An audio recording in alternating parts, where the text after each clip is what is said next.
Prof, ini marak sekali nih yang membahas soal kasus gagal ginjal akut pada anak. Dan ini juga baru ujung di stopnya peredaran obat batuk sirup ataupun obat paracetamol cair. Bagaimana nih tanggapannya Prof soal ini, Prof? Ya, saya kira ya pertama ini perlu diapresiasi ya. Pemerintah sudah, ini pemerintah yang mengumumkan itu. Betul. Ya. Ya, kementerian ya. Iya, Kemenkes ya. Saya kira perlu diapresiasi karena ada keterbukaan informasi dan bisa memberikan edukasi pada masyarakat ya.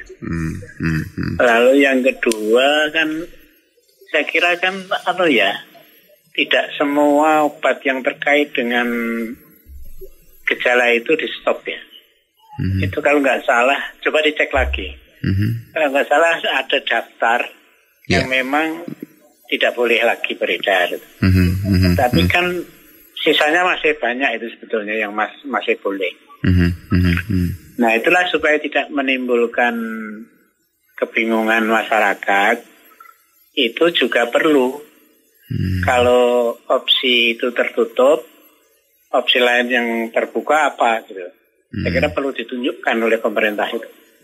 So, kalau tidak orang mengira bahwa semuanya sudah nggak bisa diakses gitu ya. Nah, jadi kementerian pun harus proaktif untuk mensosialisasikan ini supaya masyarakat tidak bingung. Yang berikutnya saya kira mekanisme kontrol ya. Pemerintah harus tetap mengontrol dokter, apotek gitu ya, penjual-penjual obat, terutama yang tanpa resep dokter itu ya. Itu kan kemungkinan bisa yang sudah dilarang itu bisa beredar lagi. Nah, mekanisme kontrol ini penting. Dan yang terakhir saya kira pemerintah harus tetap memberikan akses pada obat-obat yang masih bisa jadi alternatif itu, yang masih bisa digunakan. Karena kalau itu nanti tidak bisa diakses, bisa jadi tidak ada di pasaran kan, kemudian masyarakat dirugikan. Terutama masyarakat lapisan menengah bawah ya, yang akses pada seperti itu harus diberdayakan. Itu. Ya, baik Prof. Jadi ini juga memang harus ada hal-hal yang diperhatikan oleh pemerintah terkait dari dampak penyetopan itu sendiri ya, Prof ya. Persis, ya. Nah, terutama kan sudah tidak rahasia ya, itu ada bisnis obat-obatan ya. Artinya orang akan menghitung manfaat bisnis juga gitu. Itu yang harus dilindungi. Ya. Baik. Kalau saat ini yang kita dapatkan informasinya seperti juga yang tertulis di websitenya Sekretariat Kabinet memang mengatakan penyetopan obat cair begitu ya. Itu ya. Ini memang hasil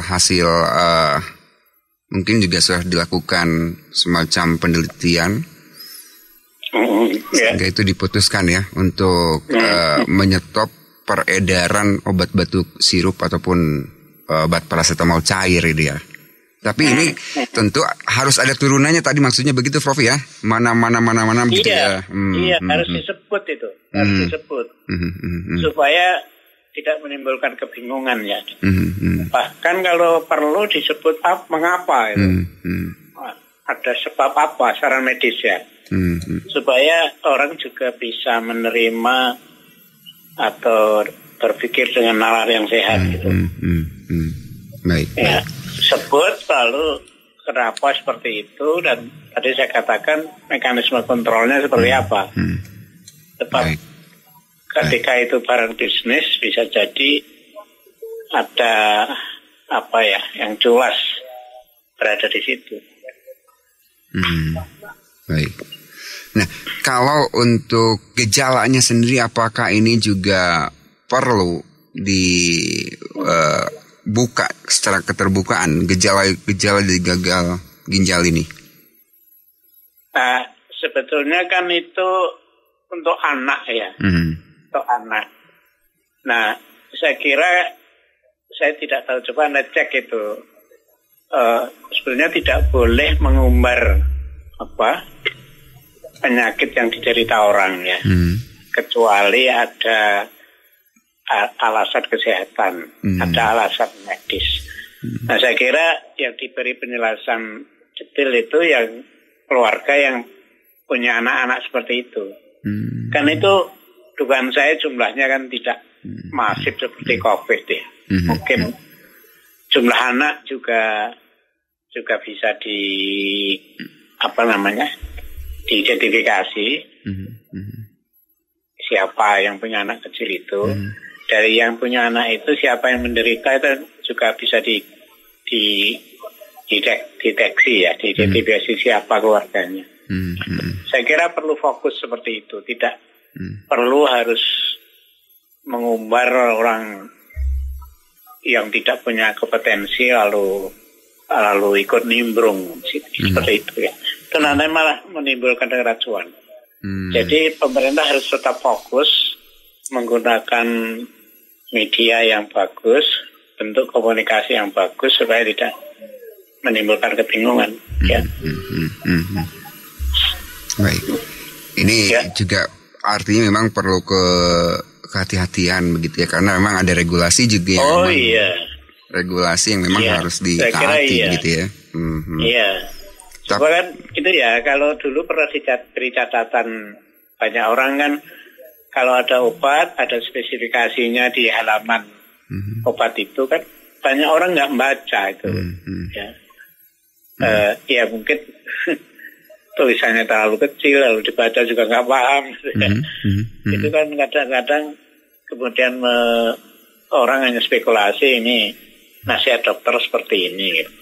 Nah, saya kira saatnya sekarang menghidupkan itu lagi supaya nalar sehat merespon atau beradaptasi dengan obat-obatan itu menjadi lebih baik. Baik. Ini memang perlu edukasi ya. Perlu edukasi. Iya, edukasi soal yang lebih. Tidak nanti jadi korban ya. Hanya sebuah wacana untuk itu kan risikonya obat yang dimasukkan pada tubuh kan selalu ada dampaknya ya pada tubuh. Termasuk juga ini itu ya. Dampak sosial apa nih, Prof, kira-kira? Ya, saya kira akses ya, lapisan menengah bawah harus tetap dijaga supaya tetap bisa akses pada obat-obatan yang masih bisa digunakan. Alternatif itu ya. Jadi alternatifnya. Jadi kan tadi ada yang dilarang itu harus tegas yang mana, tapi yang masih diperbolehkan juga harus disampaikan.